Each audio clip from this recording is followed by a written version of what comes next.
Yeah,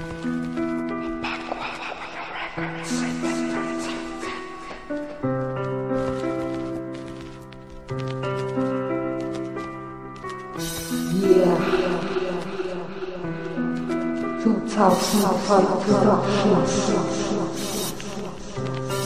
Respect para kamusta na?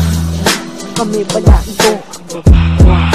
Nagulat ba kayo? Halos ilang taon na din kami hindi nag-iingay. Kaya sa isip nyo kami wala na at mga patay. Hindi na balik, kailangan namin na gawin yun upang malamang kahinaan nyo ang dahilan doon. Hindi madali ang ganito, lagi kumamusgan. Kaya pinili ang patay kami, ngunit sa isip lang ilang taon na din kami na nagtulog-tulugan. Pero pangalan namin ay kalat-tulong-tulungan. Kaya gising kami at aming kapatiran ay namin nasirain na nag-iisang pangalan. Ito Pakwa, kahit hindi sila, kahit ilang taon pa lang kami na umaangat. Ganito kami din namin, simple lamang ang dating. Yaw, hindi kami maangas pag hindi maangas sa amin. Umpisa pa lang ito ng aming konting kakilala namin. Hindi kami sumako at muli na makikita. Walang natitibag, walang nabubuwag. Nandito na kami at mas lalong tumakatag. Umpisa pa lang ito ng aming konting kakilala namin. Hindi kami sumako at muli na makikita. Walang natitibag, walang nabubuwag. Nandito na kami at mas lalong tumakatag.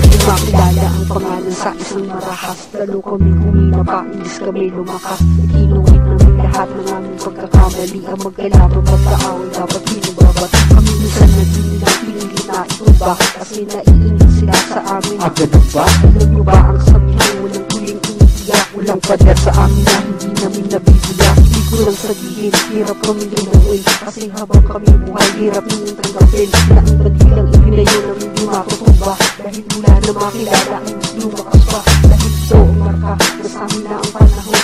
Ibig ko naman sabihin, inerasyon namin ngayon. Muli sumikat na ang araw, ngunit sa inyo kami na makikilalanin sa panahon ito.